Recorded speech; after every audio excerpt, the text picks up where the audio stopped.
رمضان کی پہلی رات بڑی امپورٹنٹ رات ہے. میں بھی رمضان میں آگے نہیں بڑھ رہا, آپ کو پہلی رات کی امپورٹنس بار بار سمجھا رہا ہوں. رمضان کی پہلی رات کے بارے میں ایک اور حدیث پاک میں آتا ہے, پیارے آقا علیہ الصلوۃ والسلام نے فرمایا, جس کا مضمون ہے کہ رمضان کی پہلی رات اللہ اپنے بندوں پر نگاہ رحمت فرماتا ہے.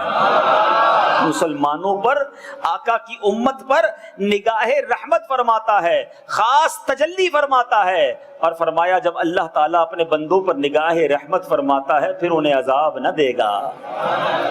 اب مجھے اور آپ کو سوچنا ہے کیا تیاری ہے. سوال ہے رمضان کی تیاری میں اور آپ کیا کر رہے ہیں. ایک سپر اسٹور تھا, اس کے بعد بہت ساری گاڑیاں لگی ہوئی تھی. میں نے کہا کمال ہے آج اتنا رش ہے.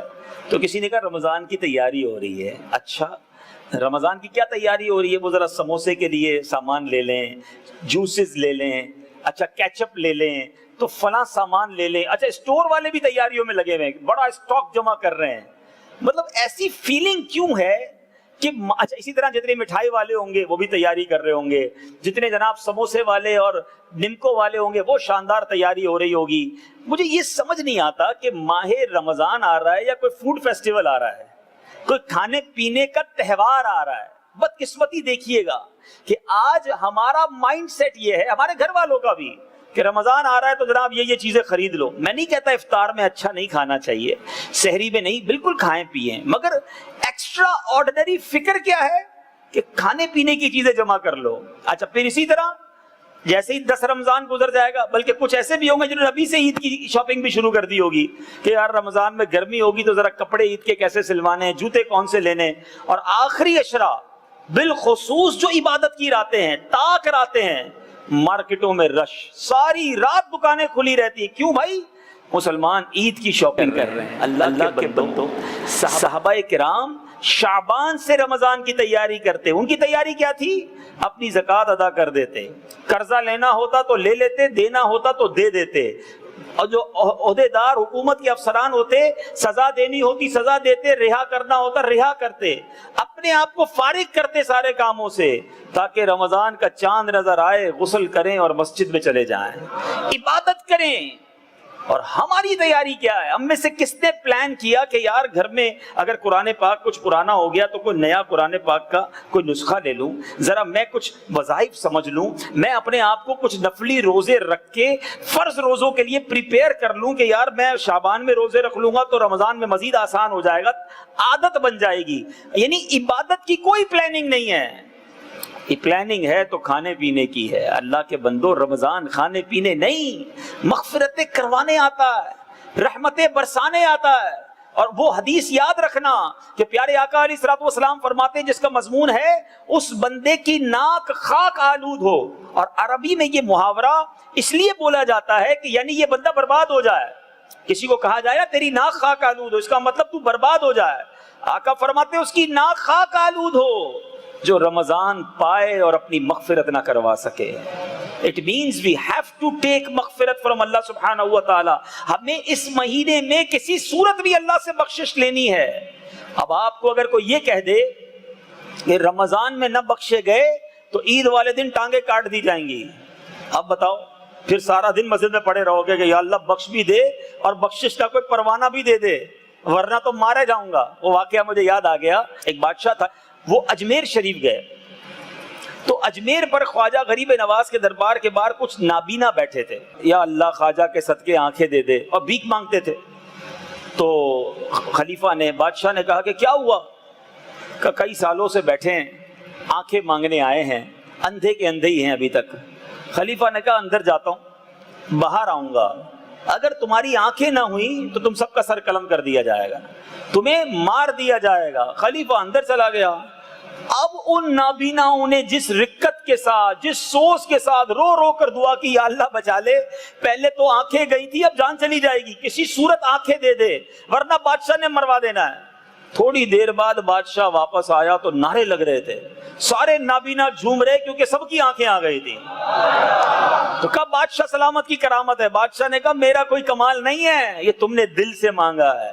سالوں سے بیٹھے تھے رسمی مانگ رہے تھے, سالوں سے بیٹھے تھے دل سے نہیں مانگ رہے تھے. اللہ سے دل سے مانگو, اللہ عطا فرما دیتا ہے. تو اگر ہم دل سے یہ طے کر لیں, یہ ہمارا ڈیسائیڈ ہو جائے کہ بس ایٹ اینی کاسٹ کسی طریقے سے بھی میں نے رمضان میں بخشش لینی ہی لینی ہے, کیونکہ بخشا نہ گیا تو آقا نے فرما دیا ہے برباد ہو جائے وہ شخص کہ جس نے رمضان کو پایا اور اپنی مغفرت نہ کروائی.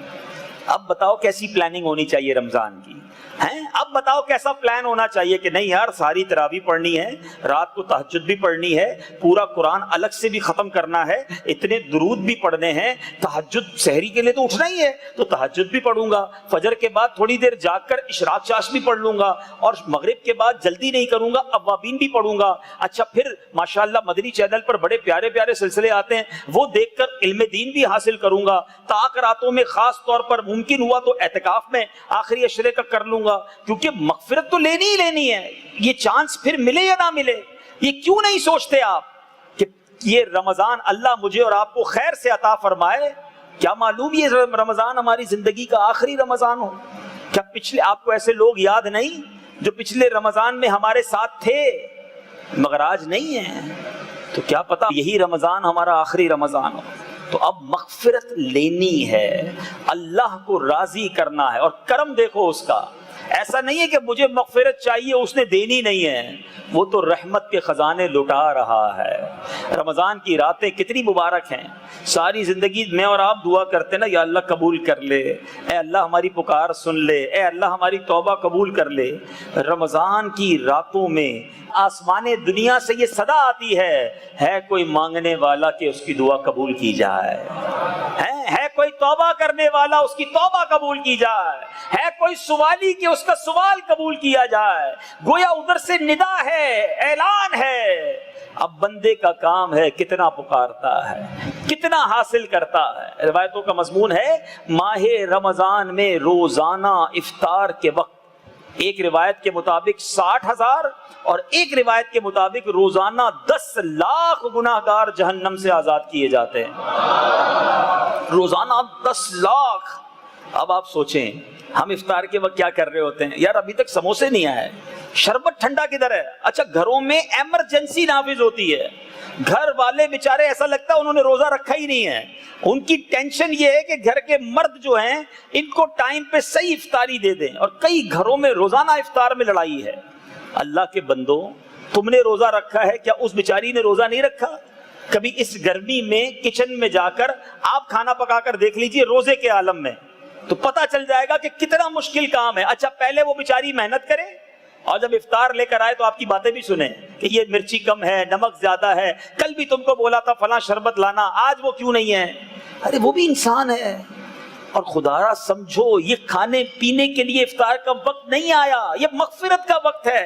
ڈیلی افطار کے وقت 10 لاکھ بخشے جا رہے ہیں. ہونا کیا چاہیے تھا, ہم ہاتھ اٹھاتے, کاش ہر گھر کا یہ منظر بن جائے. اللہ کرے میری یہ بات سب جگہ پہنچے, ہر گھر کا یہ منظر بن جائے کہ دسترخوان بچھا ہو, والد بھی ہاتھ اٹھائے, والدہ بھی ہاتھ اٹھائے, بچے بھی ہاتھ اٹھائیں, سر جھکے ہوئے ہوں, آنکھیں نم ہوں کہ مولا آج بھی 10 لاکھ بخشے جائیں گے. ان بخشے جانے والوں میں مالک ہمارا نام بھی لکھ دینا, ہمیں محروم نہ کیجیو, ہمارے گھر والوں کا نام لکھ دے. اے اللہ تیرے خزانے بڑے ہیں, یاد رکھنا زبان پیاسی ہو, حلق سوکھا ہو, بندہ روزے سے ہو, اس کی پکار سنی جاتی ہے. یہ مانگنے کا وقت ہوتا ہے. خدا را اپنی فکر مغفرت کی طرف لے جائیے. افطار تو ہو ہی جائے گا, کھانا تو کھا ہی لیں گے, لیکن کھانا بڑا اچھا کھایا اور آج بخشے جانے والوں میں نام نہ لکھا گیا. بتاؤ یہ